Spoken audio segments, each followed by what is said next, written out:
செய்திருக்கேன். இது வேறு மாதிரி. ஒரு முறை ஒரு மாதிரி செய்கிறது ஒரே மாதிரி இல்லாமல். ஃப்ரெண்ட்ஸ் எல்லாருக்கும் வணக்கம். வெல்கம் பேக் டு மாம் சிஸ்டி. மணி 10 இன்றைக்கி பிரேக்ஃபாஸ்ட் எடுத்து முடிச்சாச்சு. இப்போ இதுக்கு வந்து லஞ்சுக்கு என்ன பார்த்தீங்களா, மீல் மேக்கர் தான் எடுத்துருக்கேன். ஒரு சின்ன பேக்கெட்டு 100 கிராம் இருக்கும். நான் வந்து ஹாட் வாட்டரில் கொஞ்சமாக உப்பு போட்டுட்டு மூடி வச்சுட்டேன். இப்போ அதை தான் வந்து பிழிஞ்சி நல்லா அலசி 2 வாட்டி எடுத்துக்கலாம். அந்த மாதிரி நோரா மாதிரி வரும், அதை நம்ம எடுக்கணும் இல்லையா, அதுக்காக தண்ணியில் ஒரு 10 நிமிஷம் போட்டு வச்சுட்டு ஹாட் வாட்டரில் எடுத்துகிட்டு இந்த மாதிரி நல்லா 2 வாட்டி நார்மல் வாட்டரில் அலசி பிழிஞ்சு எடுத்துக்கும். ஏன்னா அது ஒரு மாதிரி ஸ்மெல்லு வரும். இந்த மாதிரி அந்த உரைச்சிக்கிட்டு வருது பார்த்தீங்களா, இந்த மாதிரி எல்லாத்தையும் பிழிஞ்சு வச்சுருக்காங்க. இப்போ வந்து பிழிஞ்சு எடுத்தாச்சு. தண்ணி பாருங்கள், 2 தடவை அலசி எடுத்து எப்படி இருக்குது பார்த்தீங்களா, அந்த மாதிரி இருக்கும். அதுக்கு தான் எடுக்கணும். ஓகே, என்ன செய்யலாம்ப்பா. இப்போ வந்துட்டு நம்ம அந்த மீல் மேக்கர் சோயா சங்க்ஸ் எடுத்து வச்சுருக்கல, அதுக்கு வந்து நல்லா வந்து ஓரளவுக்கு மீடியம் சைஸ் தக்காளி 2 எடுத்து கட் பண்ணியிருக்கேன். அதே மாதிரி 2 வெங்காயம் மீடியம் சைஸ் கட் பண்ணி வச்சுருக்கேன். ஒரு பாதி பச்சை மிளகா வச்சுருக்கேன். இப்போ இதை என்ன பண்ணலாம், மிக்ஸி ஜாரில் சேர்த்து நம்ம அரைச்சிக்க போகிறோம். இப்போ மிக்ஸி ஜார் ஒன்று எடுத்துருக்கேன். இதில் வந்துட்டு நம்ம இந்த ஆனியன்,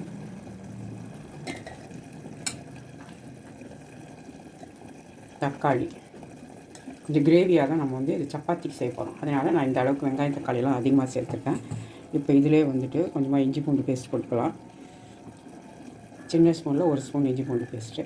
இதிலே கொஞ்சம் சால்ட் போட்டு நான் அரைச்சிருப்பேன். அதனால் வந்து சால்ட்டு பார்த்து நான் சேர்த்துக்குவேன். நீங்கள் போடலன்னா நீங்கள் அந்த தகுந்த அளவு சால்ட்டை சேர்த்துக்கலாம். இப்போ வந்து காரத்துக்கு வந்து இதில் பார்த்திங்கன்னா மஞ்சள் தூள் கொஞ்சம், மிளகாய் தூள் வந்துட்டு சின்ன ஸ்பூனில் 1 ஸ்பூன், தனியா பவுடர் வந்து 2 ஸ்பூன், அதே ஸ்பூனில் 2 ஸ்பூன் தனியா பவுடர் வச்சு. இப்போ இதில் வந்து மட்டன் மசாலா பவுடர் சேர்த்துக்கிறேன். கொஞ்சம் 1/2 ஸ்பூனாக போடுறேன். உங்களுக்கு இல்லைன்னா நீங்கள் வேணும்னா கரம் மசாலா கூட சேர்த்துக்கலாம்.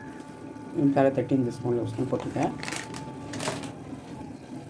கரம் மசாலா பவுடர் வந்து சின்ன ஸ்பூனில் வீட்டில் அரைச்சது, அதனால சும்மா ஒரு 1/4 ஸ்பூனோட கம்மியாக.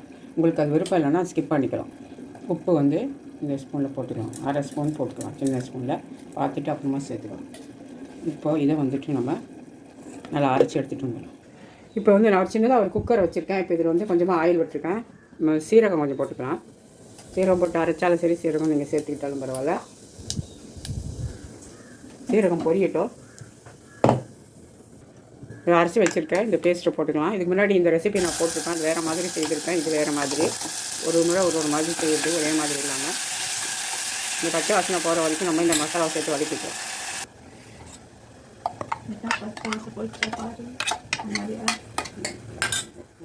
இப்போ இதிலே வந்து நம்ம எடுத்து வச்சுருக்க இந்த மீல் மேக்கரை சேர்த்துடலாம்.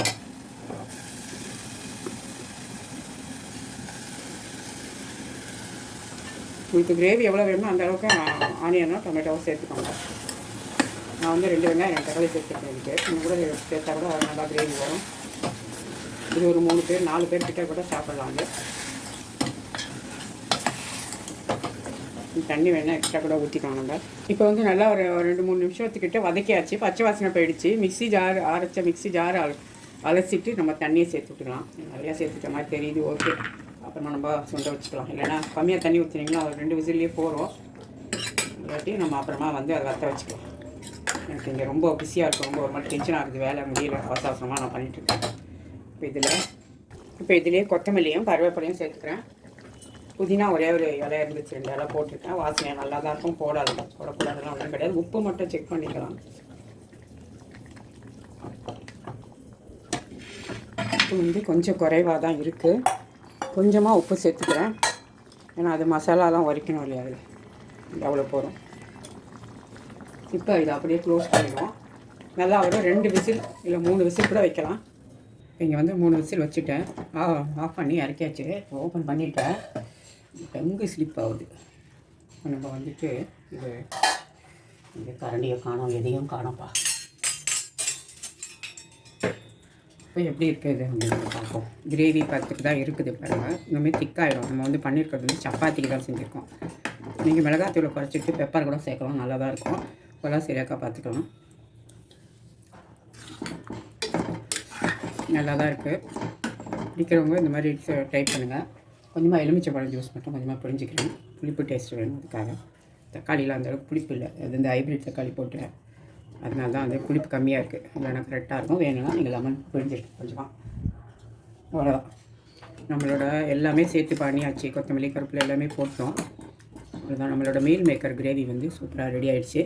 சப்பாத்திக்கு ரொம்பவே நல்லாயிருக்கும். இது ஆல்ரெடி வேறு மாதிரி ஒரு வீடியோ போட்டுருவேன். இது வேறு ஈஸி மெத்தட் தான். ஒரு 10 நிமிஷத்தில் பண்ணிடலாம். ஊற வச்சுட்டா போதும். பிழிஞ்சு எடுத்து போட்டுவிட்டு அரைச்சிட்டு அப்படியே வதக்கிட்டு செஞ்சிட வேண்டியது தான். ஃப்ரெண்ட்ஸுக்கு வந்து டின்னர் பாக்ஸுக்கு வந்துட்டு 3 சப்பாத்தி சுட்டு வச்சாச்சு. இப்போ வந்து நம்ம மீல் மேக்கர் கிரேவி எடுத்து வச்சிடலாம். இந்த மாதிரி ட்ரை பண்ணுங்கள். சப்பாத்திக்கு பரோட்டா நானுக்கு எல்லாத்துக்குமே நல்லாயிருக்கும் போல். வச்சிச்சு அவ்வளோதான். இது மூடி கொடுத்து விட்டுடலாம். இங்கேயும்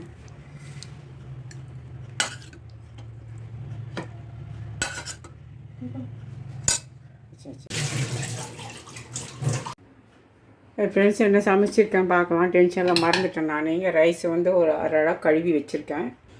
இங்கே வந்துட்டு பொன்னாங்கண்ணி கீரை, சிகப்பு பொன்னாங்கண்ணி, வெங்காயம் தக்காளி எல்லாம் போட்டு அப்படியே வதக்கி கொஞ்சமாக சாம்பார் பொடி போட்டு இறக்கிட்டேன். சாத்தில் பிசைஞ்சு சாப்பிட்லாம் அப்படின்னு சொல்லிட்டு நல்லாயிருக்கான்னு ட்ரை பண்ணி பார்த்துட்டு நான் உங்களுக்கு சொல்கிறேன் இன்னொரு நாளைக்கு அந்த ரெசிபி. பாவக்காய் சிப்ஸ் இருக்குது.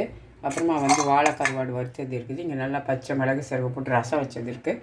தயிருமே இங்கே இருக்குது. மோரும் இருக்குது. இங்கே வந்து மீல் மேக்கர் கிரேவி சாப்பாடு கட்டிட்டு மீதி இவ்வளோ இருக்குது. நைட்டு நான் சாப்பிடுவேன். இதுதான் எங்கள் வீட்டில் இன்றைக்கி லஞ்சு. உங்கள் வீட்டில் என்னென்னு கமெண்ட் பாக்ஸில் சொல்லுங்கள். அவ்வளோதான் ஃப்ரெண்ட்ஸ். பாய். தேங்க்யூ.